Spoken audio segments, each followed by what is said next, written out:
탐정을 하는 직군의 출신이 딱 세 가지인데 네. 탐정은 이런 경찰 개념보다는 스파이예요, 스파이. 증거를 찾으려고 현장을 막 돌아다니는데 거기서 자기 셀카 찍어가지고 보내는 인간들도 있습니다.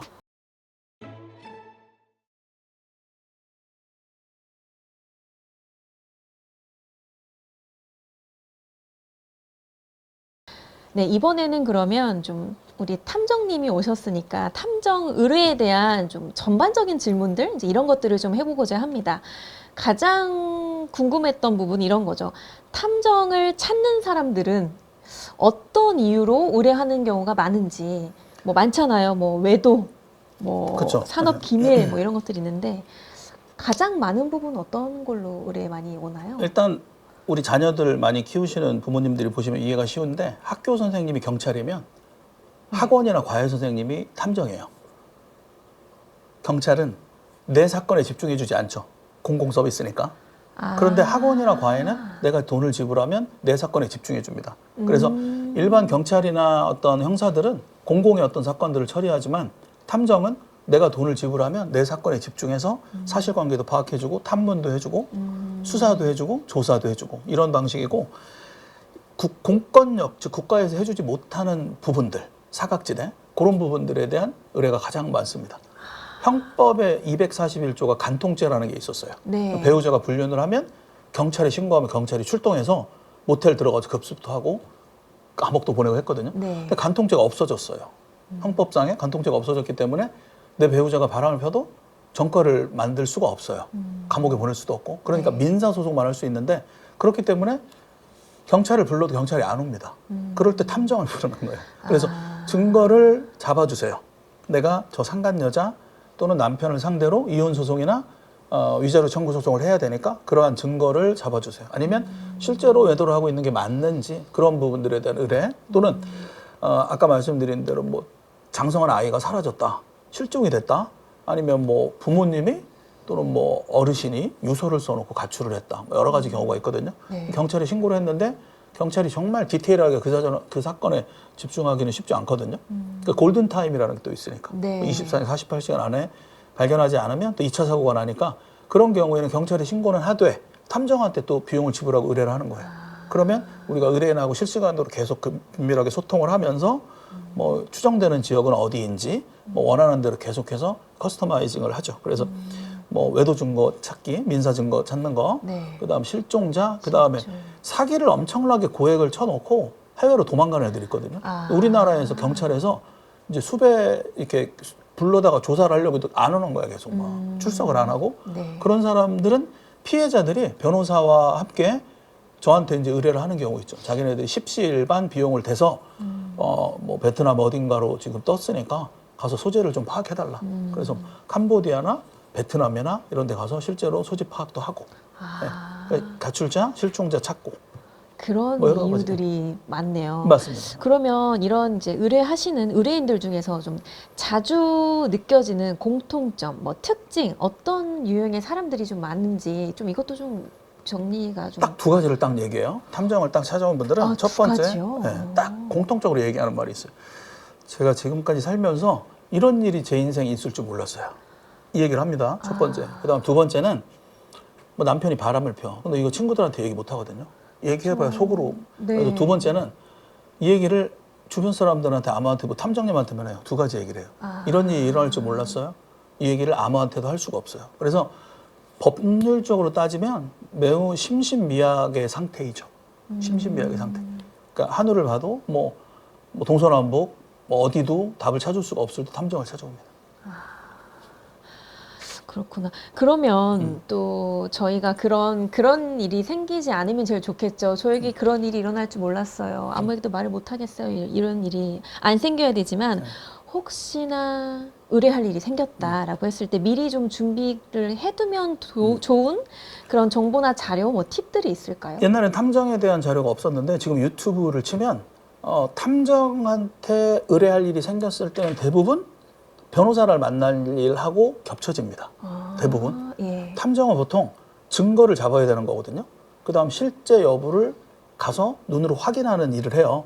근데 실제로 확인하는 일을 하는 건 기자나 경찰들이 하는 일이고 증거는 이 증거가 법적으로 필요한 증거인지 꼭 필요할 증거는 어떤 걸 잡아야 되는지는 변호사의 컨설팅이 또 필요하거든요. 그래서 딱 쉬운 방법은 유튜브에 변호사를 검색하시면 정말 많은 내용들이 나와요. 네. 특히 탐정한테 많은 의뢰를 하고 있는 불륜 증거를 잡는 거, 뭐 어떻게 증거를 잡고 어떤 게 불륜 증거로 채택이 되고 이런 것들은 네. 변호사들이 되게 많이 이야기를 합니다. 그래서 그런 정도 또는 인터넷 카페라든지 또는 뭐 이혼 관련된 상담하시는 분들도 부부 상담 이런 거 하는 분들도 많아요 요즘에는. 그래서 그런 분들이 유튜브나 웹 서치를 좀 한 다음에 어느 정도 찾아가지고 오는 게 일단 첫 번째 중요하고 두 번째는 탐정을 인터넷에 검색을 하면 상위에 링크되는 업체들이 되게 많아요. 근데 이 링크가 되는 업체들은 대량의 광고비를 때려 붓는 업체들입니다. 그렇죠. 상위 노출 맞습니다. 광고를. 그래서 탐정을 하는 직군의 출신이 딱 세 가지인데 첫 번째는 경찰이나 수사관 출신들, 경찰 수사관 출신들이 중간에 나와서 탐정을 하는 경우. 네. 두 번째, 그냥 다양한 여러 직업을 하다가 탐정업에 빠져서 탐정을 시작하는 경우. 네. 세 번째는 기존의 흥신소, 불법 흥신소 오래 했던 사람이 이제 2020년도부터는 탐정이라는 용어를 쓸 수 있게 법이 개정이 되었기 때문에 간판을 싹 바꿔가지고 나오는 경우. 근데 여기서 1, 2, 3번 중에 3번이 제일 위험해요. 이 사람들은 어떻게 의뢰인을 등쳐먹는지 방법도 잘 알고 어떻게 심신미약의 상태의 의뢰인을 더 이렇게 해서 테이크하는지를 알고. 그렇죠. 공사를 친다라는. 그렇죠. 예. 그래서 정말 그 사람한테 의뢰를 힘든 사람, 뭐 한강 가는 사람 뺨 때린다고 힘든 사람을 더 도와줄 생각을 해야 되는데 네, 맞아요. 그 사람은 오히려 더 역이용해가지고 공갈을 해서 돈을 더 뜯어낸다든지 심지어는 뭐 나랑 데이트 한번 하실래요? 이거 증거 줄 때 이렇게 한다든지 이런 범죄의 어떤 뭐 희생자가 될 수가 있어요. 그래서 많이 나오는 게 중요한 게 아니고 어려울수록 되게 자세히 탐정업체를 꼼꼼하게 만들어 찾아볼 필요가 있습니다. 그럼 이제 미리 법률적인 유튜브나 서치를 통해서 그렇죠. 정리를 하고 그 다음에 어떤 탐정 용소를 차렸는지에 대한 그런 배경을 좀 조사한 다음에 가는 게 그렇죠. 제일 좀 도움이 된다라고 말씀을 주신 거네요. 맞아요. 그러면 처음에 이제 탐정님을 이렇게 찾아오시는 분들이 하는 오해나 실수는 또 생각났던 것들이 있으세요? 실수요? 네. 오해? 뭐 실수나 오해, 뭐 당황스러웠다든지 뭐 이런 경험 있으세요? 탐정이? 네. 대본이 없는 것 같아요. 그래요? 처음에 어떤 그냥 일반인들이 처음 오면 네. 하는 그냥 뭐 실수라든지 되게 황당했던 그런 경험은 없으세요? 말 그대로 제가 이제 2017년도에 MBC 뉴스데스크에 한번 나오고 나서 의뢰를 한 사람이 있었는데 막 정말 이틀, 3일, 4일 막 정말 열심히 고생을 하고 있는데 3일, 4일, 5일차까지 증거가 안 나오는 거예요. 일주일 의뢰했는데.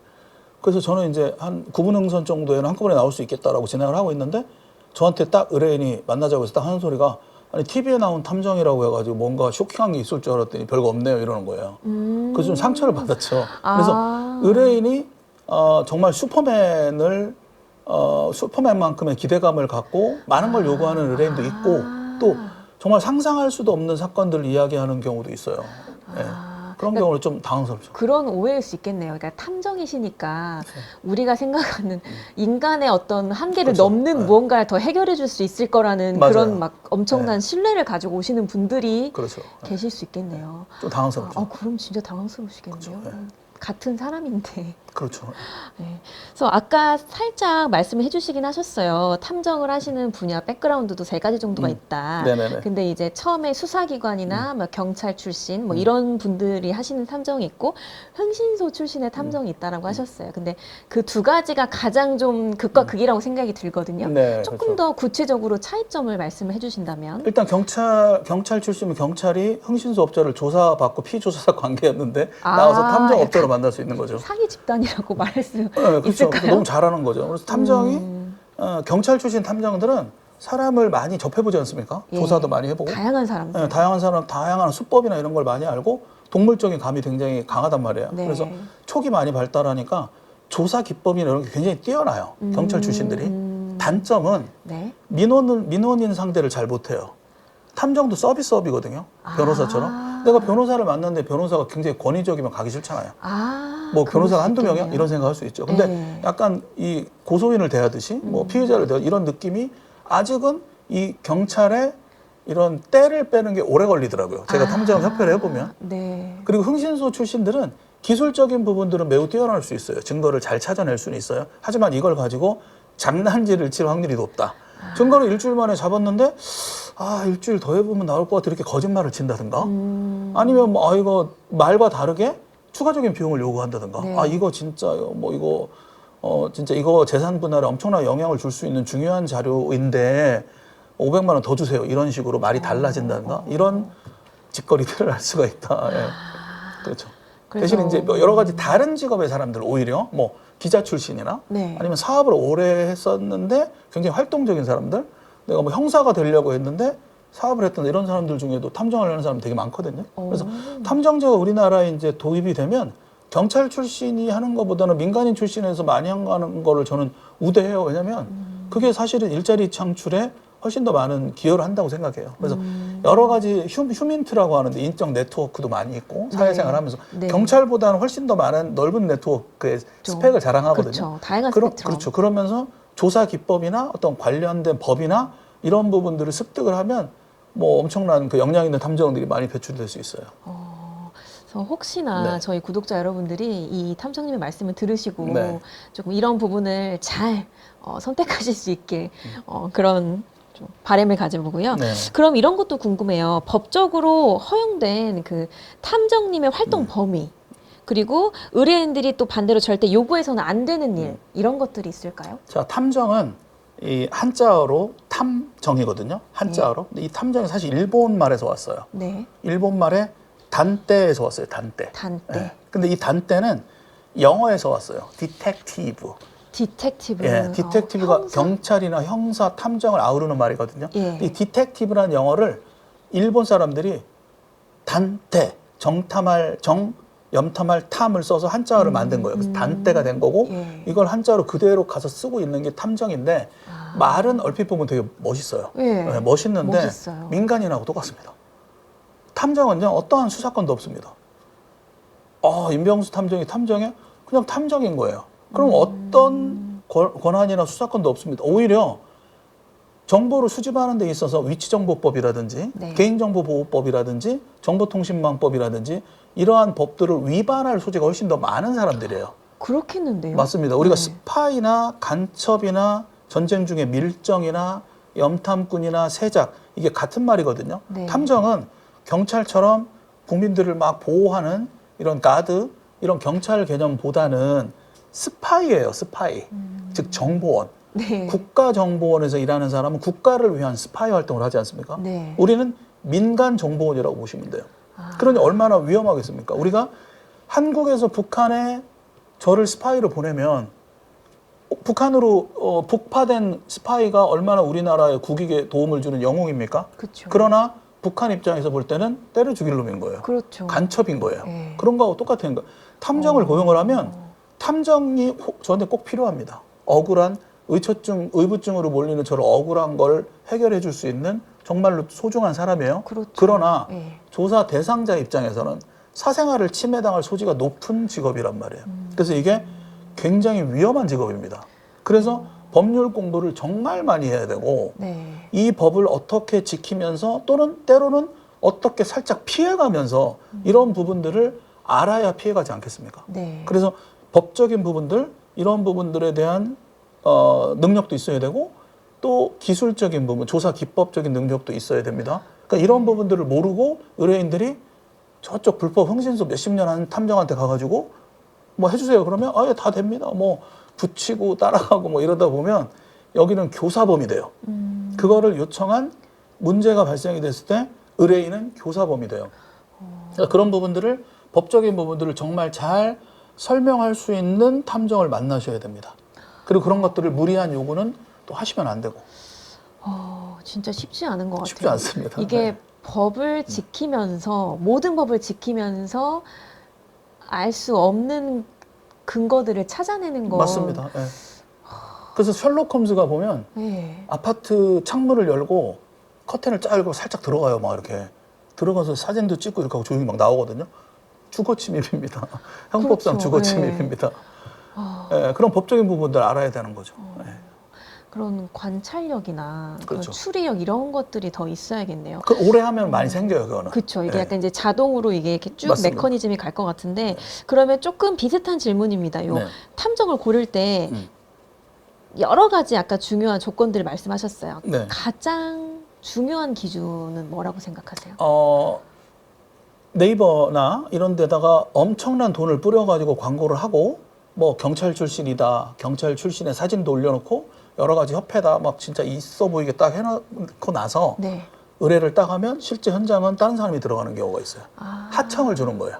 여기는 그냥 고객센터처럼 콜센터처럼 받아가지고 탁탁탁탁 던져주고 상담하는 사람이랑 네. 실무하는 네, 사람. 그 현장에서는 초짜들이 돌아다니는 거예요. 그러니까 전혀 다른 사람이 하는 경우도 있기 때문에 대표 탐정을 직접 만나셔야 돼요. 그래서 탐정님이 직접 가십니까? 네. 라는 거를 직접 물어보셔야 되고 이 사람이 갖고 있는 탐정 자격증, 우리나라의 탐정 자격증은 국가공인 자격증이 없어요. 전부 다 민간 자격증이에요. 아. 수십 개가 됩니다. 저도 탐정 자격증을 과정을 교육을 시키고 있는데 네. 탐정 자격증이 있다라는 걸로 가지고 신뢰를 하기에는 매우 부족하기 때문에 이 사람이 사업자 등록증이나 탐정 자격증이나 어떤 협회에 소속됐거나 이런 부분들은 당연한 거고 네. 그걸 넘어설 수 있는 이 사람의 이전의 어떤 커리어, 어떤 직업을 해왔고 탐정업을 그냥 수치적으로 몇 년 했다라는 거는 믿지 마시고 최대한 탐정을 고용하기 위해서 먼저 탐정이 되셔야 돼요. 이 사람에 대해서 그러네요. 서치를 해보고 네. 직업의식 그 그렇죠. 사람의. 그런데 이 의뢰인 입장에서 너무 힘든 상황이기 때문에 막 급한 나머지 정신이 없죠. 정신이 없어요. 그걸 막 네, 그래서 찾아볼- 그걸 제가 항상 말씀을 드립니다. 급할수록 돌아가셔야 됩니다. 그래서 어떤 그 대표의 학력도 보실 필요가 있고 네. 그 사람의 이전 직업도 보셔야 되고 네. 또 어떤 봉사활동이나 봉사활동. 뭐 표창장 같은 거 받은 거 있나 뭐 이런 활동들도 보셔야 되고 심지어는 경찰 출신이라고 해도 불미스러운 일로 경찰에서 나온 사람들도 있어요. 정말 나쁜 짓을 하는 사람들도 가끔 있거든요. 네. 경찰 출신들. 네. 그럼 유혹이 나와가지고 있다 다- 보니까. 그렇죠. 탐정을 하는 경우가 있을 수가 있어요. 그런 부분들에 대해서도 완전히 맹신할 필요는 없다. 뭐 전체 경찰이 그렇다는 건 아니지만 네. 네, 간혹 뭐 일반인도 마찬가지고 네, 그렇습니다. 그러면 이제 이렇게 꼼꼼하게 탐정님을 이제 우리 임 탐정님을 찾았어요. 네, 네. 그러면 탐정님과 이 의뢰인 사이에 오해나 갈등이 생기지 않도록 좀 의뢰 전에 명확히 해야 할 점이 있을까요? 일단 처음에 만났을 때 이런 걸 물어봐요. 어떤 분들이 뭐 5일을 의뢰했다, 일주일을 의뢰했어요. 네. 그럼 24시간이죠 이렇게 물어보는 분이 있어요. 24시간을 감시를 하냐고 물어봐요. 아, 5일이면 24시간 그냥. 그럼 우리는 잠도 못 자고 뭐 하는 그건 아니다. 그리고 이제 설명을 하죠. 이 대상자도 잠이라는 걸 자야 되고 그쵸. 일이라는 걸 해야 되고 네. 집중적으로 할 수 있는 심지어 24시간을 한다손 치더라도 사람이기 때문에 효율성이 떨어집니다. 그래서 그러면- 보통 10시간에서 길게는 12시간 정도를 진행을 하고요. 아, 5일이면 하루에 한 10시간에서 12시간 정도를 그렇죠. 그렇죠. 네, 그래서 첫 번째 의뢰 시간. 의뢰 시간. 의뢰할 수 있는 의뢰 조사 시간. 그다음에 하루에 한 번 보고를 하는지 한꺼번에 보고를 하는지 아, 수시로 보고를 하는지 보고 타이밍. 그런 보고 횟수에 대한 것도 약정을 해야 되고 횟수, 어느 수준까지 자료를 제공해 주는지 여부도 물어봐야 돼요. 아, 자 보세요. 진행하다 보면 증거를 찾으려고 현장을 막 돌아다니는데 거기서 자기 셀카 찍어가지고 보내는 인간들도 있습니다. 셀카를 왜 보내는 거죠? 자기 여기 있다고. 아, 그냥 그 찍고 나서 확인으로. 보내고 딴 데 가서 놀 수도 있는 거잖아요. 그럼 말도 안 되는 거죠. 그래서 증거에 필요한 자료를 보내야죠. 만약에 이혼 증거를 찾는다. 그러면 이혼 증거에 꼭 필요한 증거 자료를 찾아야 되는데 탐정이 어떤 증거가 소송에 꼭 필요한 결정적인 자료인지는 정도는 알아야죠. 그래서 자문 변호사를 꼭 끼고 있어야 되고 네. 많은 데이터를 가지고 있어야 됩니다. 의뢰인이 모르거든요. 탐정이 이거 증거 돼요? 이거 가지고 증거 돼요? 이거 가지고 뭐 손잡고 뭐 끌어안고 지나가는 걸 영상으로 또 담았어요. 그러면 이거 가지고 증거가 돼요? 더 해야 되는 거 아니에요? 그럼 그거에 대해 정리를 해줄 수 있어야 돼요. 이건 직접 증거가 됩니다. 아니면 간접 증거가 됩니다. 설명을 해줄 수 있어야 돼요. 사실은 법률적인 전문적인 상담은 변호사만 할 수 있게 돼 있어요. 네. 변호사법 위반인데 이런 전문적인 상담은 우리 변호사를 연계를 시켜주고 간단한 건 제가 실무상 지득한 개념들을 설명을 드릴 수가 있어요. 그래서 지금 말씀드린 것처럼 시간, 보고 횟수, 그다음 어떤 자료를 보낼지 이런 것들을 명확하게 픽스를 서로 해야 되고 그 100% 가능하다고 호언장담하는 데는 절대 가시면 안 됩니다. 아까 말씀드린 것처럼 의뢰 시간, 보고 횟수, 네. 자료 제공 범위는 정하고 추가적으로 예, 무조건 됩니다. 무조건 100% 되니까 안심하세요. 이런 식으로 하면 정말 오아시스를 만난 것 같은 느낌을 갖거든요. 그쵸. 근데 100%라는 건 없어요. 예, 절대로 100%라고 호언장담하는 데는 찾아가시면 안 됩니다. 말이 바뀝니다. 그리고 추가적인 비용이 없고 후불제입니다. 뭐 이런 얘기 하는 사람도 있거든요. 후불제는 진행할 수가 없어요. 그럼 이런 것들 명확히 할 때 같이 여기에서 이제 우리 소위 이제 금액 얘기를 할 수 있겠네요. 그렇죠. 그러고 나서 이제 직접 만나야죠, 그 사람을. 또 때로는 동행을 할 수 있냐라고 물어보는 것도 좋은 방법이에요. 그러면 이제 마지막 질문 드릴게요, 탐정님. 네. 이제 오랜 1호 경력자시잖아요. 딱 보기에 진짜 좋은 탐정에게 공통적으로 나타나는 자질이나 태도는 어떤 게 있어요? 거짓말 안 하는 거죠. 아, 거짓말 안 한다. 탐정이라는 업무는 거짓말을 할 수 있는 상황이 많이 벌어져요. 예를 들어 추적을 하다가 대상자를 놓칠 수도 있거든요. 예. 그럼 놓치지 않았다고 거짓말 칠 수도 있고. 네. 그리고 여러 가지 할 수 있는데 거짓말을 안 하고 반드시 말한 거를 지켜야 돼요, 무조건. 무조건 내가 탐정하고 얘기하는 걸 녹음하는 건 불법이 아니기 때문에 녹음을 하십시오. 녹음을 하는 거를 고지할 필요도 없어요. 내 목소리가 들어가는 걸 녹음하는 건 합법이에요. 네. 내 목소리 없이 제3자들이 하는 거를 몰래 녹음하는 건 불법인데 내 말이 거기에 네 정도만 두 마디만 들어가도 돼요. 그러니까 그거를 반드시 녹음을 해놓으시고 네. 그 사람이 말한 걸 반드시 구두개혁도 계약이니까. 네. 그래서 반드시 거짓말하지 않고 말한 걸 지키는 사람, 그리고 미션 확률이 무조건 100%다라고 말하지 않는 사람. A라는 로드맵으로 문제를 해결할 건데 80% 정도 될 것 같습니다, 확률이. 그리고 이게 안 될 시에는 B 로드맵으로 갈 건데 그걸 구체적으로 설명을 브리핑을 할 수 있는 사람. 뭐 추적을 하는 데 있어서 일단은 A라는 집을 가서 볼 거고 동시에 우리가 이렇게 여기를 추적 미행을 해가지고 또 이 포인트에서 잠복을 할 거고 요렇게 할 수 있는 브리핑을 할 수 있는 탐정을 만나셔야 되고 네. 그 다음에 실시간으로 소통을 할 수 있는 탐정을 만나셔야 돼요. 실시간 소통. 그렇죠. 지금 어떻게 됐다 이런 식으로. 그리고 데이터가 되게 많이 쌓인 오랜 경력이 있는 탐정은 이런 것들을 되게 많이 간접 경험을 많이 했단 말이에요. 네. 이게 뭐 딱 티피컬하게 나와 있는 경우가 거의 없어요. 비슷한데 다 다르거든요. 그러니까 정말 여러 가지 경우의 수가 발생하기 때문에 그 데이터가 나왔을 때 컨설팅을 해줄 수 있는 탐정을 만나셔야 돼요. 그러니까 단순하게 여기를 추적해 주세요. 했습니다. 끝이 아니고 이 사람이 증거를 잡고 나면 그 다음에 이제 변호사를 선임해야 되고 변호사를 지금 선임하는 게 맞는지 증거를 훨씬 더 잡은 다음에 맞는지 아니면 증거만 잡아놓고 변호사를 선임 안 하고 협상의 툴로 활용할 것인지 이러한 전략들을 탐정이 짜주는 게 훨씬 중요하거든요. 네. 그런 것들도 할 수 있는 탐정을 만나셔야죠. 쉽지 않습니다. 진짜 쉽지 않네요. 그러니까 이런 일을 경험하는 것도 쉽지 않은데 맞아요. 이런 경험을 함께 네네. 할 수 있는 정말 맞습니다. 제대로 된 탐정님을 또 구하는 게 너무 어려울 것 같아서 맞아요. 네. 저희 우리 가족 여러분들은 사실은 살면서 가급적으로 탐정님께 의뢰할 일이 없는 게 가장 좋겠지만 네. 혹시나 그런 일이 생긴다면 또 저희 국내 1호 탐정님이시죠. 저희 오늘 채널에 인사해 주신 임병수 팀장님 자꾸 제가 팀장님이라고 해요. 너무 그 팀장님 같은 프로페셔널한 모습을 보기 때문에 저희 탐정님께 한번 의뢰해 주시면 감사하겠습니다. 자, 그러면 오늘 저희 우리 탐정님하고 이제 인터뷰를 마무리하겠는데요. 마지막으로 저희 탐정님께서 저희 구독자분들께 마지막으로 또 한 가지 당부를 말씀해 주시면 그것으로 저희 오늘 인터뷰 마치도록 하겠습니다. 네, 아까 말씀하신 대로 탐정과 변호사와 경찰을 만날 일이 없으면 참 좋긴 한데 네. 내가 그런 만날 일이 없으면 정말 감사하면서 이렇게 미리미리 그래도 알아놓으시면 좋은 거고 만약에 만나신 분들도 상당히 많아요. 요즘에 외도를 네. 많이 하니까. 그래서 그런 걸 겪으셨거나 지금 그런 일을 당하신 분들은 이런 일들이 나 말고 정말 많다. 나만큼 힘들어하는 사람들이 정말 많다라는 말씀을 드리고 싶어요. 네. 요즘에. 그러니까 위로 받으시고 고생 총량의 법칙이라고 저는 이야기하는데 네. 지금 힘들지만 나중에 또 언젠가는 또 좋은 일이 있고 다 지나간다. 뭐 이런 말씀을 드리고 싶습니다. 예. 네. 그리고 815 머니톡 네. 채널 200만, 300만 200만, 이렇게 300만. 구독자 돼서 더 성장하는 채널이 되길 바랍니다. 감사합니다. 네, 감사합니다. 우리 가족 여러분들 이 뜨거운 여름 무탈하시기를 제가 항상 빌겠습니다. 지금 여기서 마치겠습니다. 감사합니다.